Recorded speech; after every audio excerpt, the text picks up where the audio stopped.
Can I ask you a question, Mr. Jarrett? Shoot. Go ahead.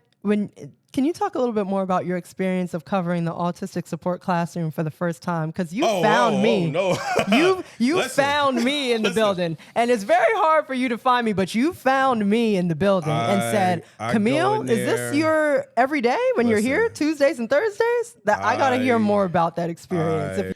Went into this classroom, got the kids. I wrote on the door what classroom I'm going to be in. And so the class so happened was right next door to me. And I went in. And I didn't know where I was at.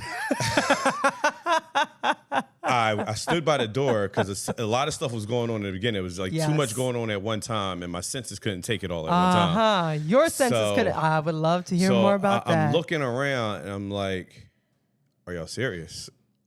And I'm like, what are we supposed to do? What am I supposed to do? I don't feel comfortable being in here. I'm standing by the door, so if anything happens, can't say Mr. Jarrett did it.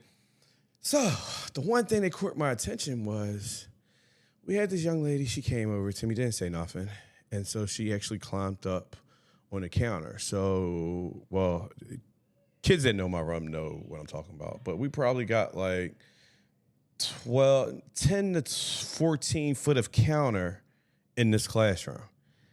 The little girl got up on the counter and ran full speed back and forth. I was like, I thought Ashton Kutcher was going to jump out the class and say, you're being punked. I didn't know what to expect. Then you had one, and it was a little rocking chair right in front of the door. He was rocking in it real hard and fast so it could flip over. I'm like, are y'all going to do anything? They said, no, he does that every day. I'm like, yo, get me out of here. I can't do this. And there was like, another little girl, she was trying to stack blocks, and we was getting the blocks, and then she just screamed like really loud, and I just got away from the table from her because I didn't want nobody to think like I did anything, so I was scared. And so I went back in the room, and I had to actually, after the coverage was over, I had to tell the teacher, I said, look, if you ever need anything, feel free to come by my classroom because you're doing the Lord's work in here. I pray for you daily. And she just said, she was like, yes. And I was like, I was scared. Like thinking about it now, I'm like, yo. Mr. Jarrett. I mean, honestly. Mr. Jarrett. Is that what school is like? Mr. Jarrett, I have worked for the School District of Philadelphia. I've worked at 6 different schools in Northeast Philadelphia, K to 12. I've been in a multitude of autistic support classrooms, multiple disabilities classrooms, learning support classrooms. What they are doing to the special education department in the School District of Philadelphia is not only unethical, it is a disservice to neurodivergent children. Children, regardless of whether they are neurotypical or not, deserve a free and appropriate education. That just look like babysitting. Just look like everybody's on their phone. Everybody's on their phone. Nobody's really Thank you very attention. much for saying babysitting. Like, that's what it looked. It just. That I didn't feel like the operative word, Mr. Jarrett. I told him. I said I'm scared. I don't want to go back in there, and please don't send me in there. You said that your senses were overwhelmed, and you were standing by the door. You weren't even in the thick of the classroom. Nope. But you yourself are an adult who know how to regulate your emotions when you're overwhelmed. And you said your senses were overwhelmed. And how long were you in there? Was tingling for. Hold on. How long were you in there? You gotta get in there. You gotta get in there at 8:15, and you're in there till 8:50. In that one period, your senses were overwhelmed immediately, and it sustained. It probably was. No. It was like I was screwed for the day. I was thinking I was screwed. Okay, thank you very much for elaborate. Yes, I went home and I told my wife. I was like, "Oh, this is." Yes. So imagine you are an adult who has a sensory processing system that you're very aware of, and you know what you need in order to regulate yourself. Scared. Okay.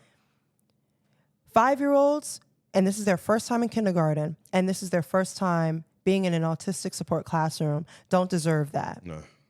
When I say that, I'm labeled as radical. And I'm like, I'm not radical. I really, really do not get offended as being labeled radical, but it is just a fundamental concept of being an ethical occupational therapist. It's the belief that every single child, Go that line again.